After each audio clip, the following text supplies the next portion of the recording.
Hello to you, I'm Julie, and my husband Pete and I are coaches who help you understand who you are and what you're called to do in life. In this episode, we're going to talk about our True North Quest coaching and our coaching workshops and what Quests stands for. It's an acronym, QUESTS. Each letter in our acronym represents a different tool that we use to help you dig deeper into who you are and what you're called to do.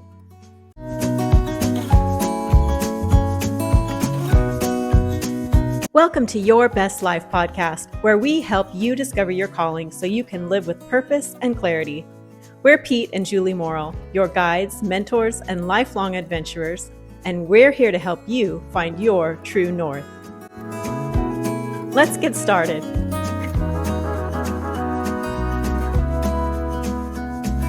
Pete, you and I have been mentoring and guiding people for at least a couple of decades now in various capacities. When in your life have you found yourself mentoring and coaching people? Well, it's really it'd be hard to find a time when I wasn't doing that. From the time that I was in college, I was an RA, and so that's kind of a coaching and guiding underclassmen to make their college life work well for them. Then I was a youth pastor, and during that time, it was really not the young people. Yes, I was guiding them into their spiritual walk, but it was kind of our student advisors or our student coaches in some ways that I would spend the majority of my time with. And then I became a camp director, and for 20 years, during that time, we recruited a staff every summer, and out of that summer staff, we'd have 40 or 50 college students, and at least a half a dozen to a dozen of them were seniors. And they were about to take the plunge from their academic college world into real life. And I remember during that time, I'd share with them we would call it Pete's Pearls of Wisdom, but it was kind of here's the things that I would want your parents to have told you, but your parents they feel like it's an awkward conversation to tell their kids that. And here's the things I think they would want you to know, and maybe go a little bit deeper than what their parents would. So I really coached a lot during that time. Since that time, I think we've kind of focused on people who are in transition, some people who are in a difficult marriage, some people who are just trying to figure out, am I in the right place in life? And because of that, you help them define, well, what is the right place? I mean, then you end up kind of doing some of the very things that we're doing, which is helping people identify who they are and why they're here. I'm going to add that we have had a number of people come through our lives just because we had a B&B in our home for a while. And sometimes they would find out that we do coaching, and that's why they would come here. Yeah. Just to hang out with us and ask us questions, and we were here for them. Yeah, or they'd spend the first time, and then we just have a conversation with them. It ended up being kind of life coaching, and then they'd come back a couple of weeks later or something like that, intentionally stop over. How about you? Where have you been involved with coaching? I think the main place is through teaching, because I'm a secondary teacher, junior high and high school, history and English. Yeah. But it wasn't so much in the classroom. Sometimes between classes, I would be coaching people, but the biggest thing and the best thing was when I was taking kids out on field trips. And I was known as being the number one kids out of the classroom. the number one field trip teacher. Every year I had more field trips than any other teacher. Yeah, so like twice as many as most. Exactly. Well, the funds were there, nobody else was using them, why not?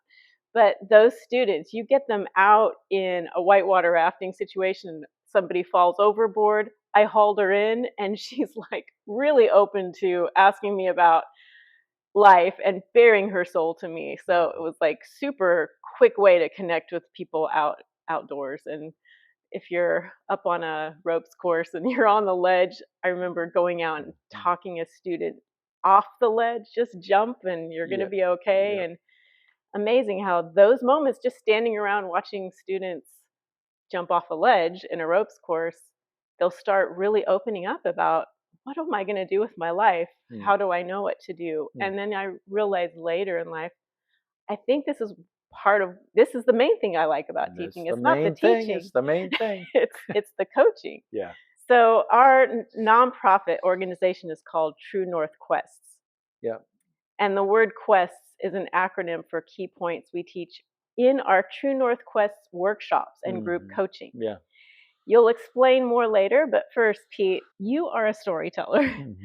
So I'd like you to share an origin story with our listeners about how you got started as a mentor for people. All right. Well, let me take you to the river. One of the things I like to do is take kids on adventures. You know, camping is basically taking kids into uncomfortable places in nature and making them comfortable. And so, at the very beginning of the season, we would always have our wannabe guides. They would be our counselors and our program staff. And usually, 50% of them, we would determine our guide material, but we would have to take them through a 3 to 5 day kind of orientation period. And I enjoyed this because they were all nervous and it was also really fun. Whitewater rafting is really fun normally, but it's really fun when you trying to teach somebody a new skill. And so it's the very first day. I had an old mentor guide. His name was Bud, and I'd been training with Bud for about 3 years. In the first year or two, I let Bud do the majority of the teaching. But to be honest with you, Bud was just a storyteller. So he just tells stories and he wouldn't really necessarily give people skills. And so I realized I had to kind of decipher Bud's stories into here's the skills that Bud was trying or was supposed to cover, but didn't really cover. So anyway, so I ended up doing more of the teaching. I had taught that morning, and I basically kind of set them up that hey, today is just really going to be about us, those of us who are experienced as guides, teaching other people or giving you the camper experience. What is a passenger supposed to feel? And then we're going to tell you as we're coming into a rapid, what are we thinking and why are we thinking that and what are we doing and what is the nomenclature that we're going to use? So I'm going through all this, and this was a particularly high water year. So anytime that's a high water year, the river is moving fairly quickly, 2 or 3 times faster than when it normally moves during the summer months. And this was probably Memorial Day or somewhere in the late May. And I remember I was really getting kind of a little bit full of myself in terms of I'm going to give you guys really good nuggets of instruction. And I landed in a big eddy. And what an eddy is it's kind of a circle in the river where the water recirculates. And because it recirculates in that way, it it gets you stuck, right? It's basically a little kind of a slow whirlpool off on the right side or the left side of the river. I was telling them when you get in an eddy like this, especially when it's a super strong river, the eddies are pretty strong. And so they want to keep you in this little side vortex, let's call it, whirlpool of types. And so I'm in this little eddy, and I say to them, you know, the one thing you don't want to do is you don't want to fight against the river. And rookie guides, that's often what they do is they fight against the river. And in doing that, they're exhausting their crew and they're usually not getting accomplished what they want to do. So I tell them when you're in an eddy, you just watch what the eddy is doing. And on our river, there's a little bit of foam on the river. And so I say, watch the foam. And what the foam is doing is what your boat will do because that's what the water underneath the boat is doing. And when the foam starts to get close to the main current, then you call a command to get your boat back out into the main current. I had given them that setup. And then the boat presented itself where it was backwards, but we were really close to the main current. And I said to them, and realize that it doesn't matter whether your boat is going backwards or forwards. You just need to punch out into the main current. You can always adjust later. So I punched out into the main current and it was particularly fast. I remember that. I remember looking downstream. I remember looking back at my boat, which was not looking downstream, and talking to them about now you can kind of have fun by steering your boat backwards. And kids are a little bit Well, it's just a different experience for them to go through a rapid backwards. And I said, watch this. It looks like we've got a little bit of water up here. I'm just going to guide us through this rapid backwards. It's just a different experience. Little did I compensate for the fact that the river was going twice as fast, three times as fast as it normally goes. And we were already way down the river past where my brain was. My brain was thinking we were in this kind of playful place in the river, but no, we were approaching the biggest rapid on the river called Rattlesnake Rapid. And Rattlesnake Rapid during the summer is a fun rapid. This time of the year, it's a pretty dangerous rapid. So much so that it's a big wave, and that big wave goes up and you go down about a 12-foot trough. And then if you get some good momentum, you're going to come up out of that trough and you're going to peak over, and it's just a big wave train after that. Well, unfortunately, I wasn't thinking about any of that. I was thinking about how well I was pontificating about how they were coming out of the eddy and how you line yourself up. And you can go through a rapid backwards or forwards. The dynamics of the boat are the same.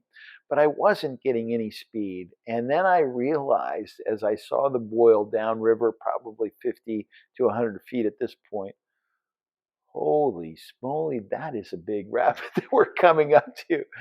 And I didn't, in my brain, I didn't even think it was Rattlesnake Rapid at that point. And we went down backwards with no momentum. And rarely do you tip a whitewater raft lengthways. But I did an end over end flip. That means a 14-foot raft is coming over itself. Bud, who was right behind me, said, "This is the first time I've ever seen a raft do that." And I had a yard sail. We were not just out of the boat. It was a very strong place in the river. I was under, I don't know, you're under for maybe 20 seconds, but it seems like 2.5 minutes. And you come up, you're gasping for water. There's just very strong current. Gasping for air. As you're Yeah. gasping for air, you are gasping water. And in that process, I got over to the side. I remember another gal got over to the side. Most of our other people were washed downstream. Fortunately, there were a whole chain of boats behind us that were able to pick up the carnage. But it was almost a half a mile downriver before we got everybody back together in the boat, which is a turbulent ride. And here's what I think is when we were working with college kids, they were in a raft and they were done with their senior year in college and they were here at camp. This raft is like some of these college kids in their senior year. And they're looking backwards downriver. They're feeling out of place because they don't know where they're headed. And all they see is a fairly turbulent river ahead of them. Not They can't even see the big 12-foot trough that might gobble them up if they take it the wrong way. And you know what? People are pretty vulnerable at that particular stage in their game. And one of the things that I've enjoyed doing is putting together a little bit of a program for those kids to help them understand who they are and what their life calling is and what they're going to do with that. And that's really what the Q of Quest is about. It's three questions. Who are you? What are you called to do? What difference is it going to make? Or how are you going to change the world based on who you are? That's the Q. The U means basically what's your unique story? Most people, when they dig into the story, we ask them to look for what are the times that you were most fulfilled? When are the times that you felt most gratified by what you're doing? When are the times that your heart really sung because of the activity, the people, the environment, the things that you were around? We call that your unique story. And we find that when we can really have you identify things that were unique about your story when you were maybe in grade school or high school, and then maybe when you were in the college years, and maybe when you were in those young 20s and 30 years, maybe post those years. That unique story allows us to really breathe into, oh, here's what your story says about your calling. Then the S or the E, I'm sorry, is the emotional grid.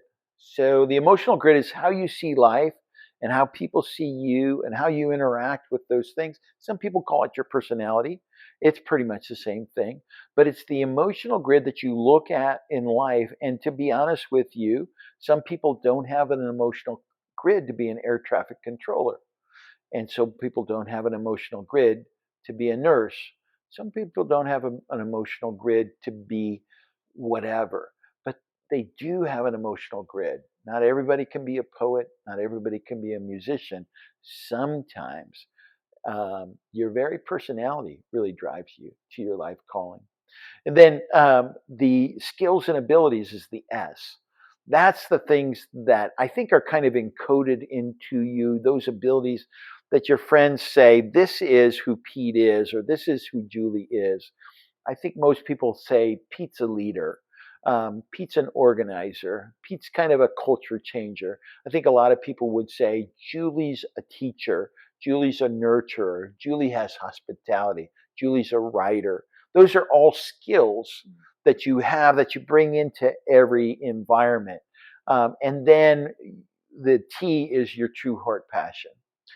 That's kind of the why behind things, or that's the when we say heart passion, it's the things that motivate you about the injustices of the world or about the people that you want to help or about the causes that you have. Some people have a great heart passion for poor people. Some people have a great heart passion for children or for animals or for the environment. And it's unusual. You do a lot of um, motivation building in those areas because you're already motivated to make a difference. Your passions will give you the key to lasting, which is your selfless gift. So that's the S. Your selfless gift is it's that which you have been given. It's really the package that we've talked about, which is the unique story and the personality and the skills and the passion all put together in a way that says, I don't know what it is, but I feel like I need to be doing this because it's been given to me. For example, I have been in a lot of leadership positions. And I almost feel like when I'm in a group, if I see something isn't going well, I need to step forward and use some of the leadership skills that I've been given, the passions that I have, to say, we can make a difference. I know you have a passion for writing, but what becomes a gift is when you give that writing to somebody to one, entertain them, two, encourage them, or three, kind of show them a truth in a different way. So the writing is a skill. It comes from a passion, but when it becomes a selfless gift is when you intentionally try to give it away. Really, to be honest with you, Quest is our selfless gift, right? If we were to just kind of keep these skills and abilities and this passion and this emotion that we have about this and our personalities in a box, it's good for us, right? It's not a gift. Nobody is really using it except for us. Maybe we're prospering by something.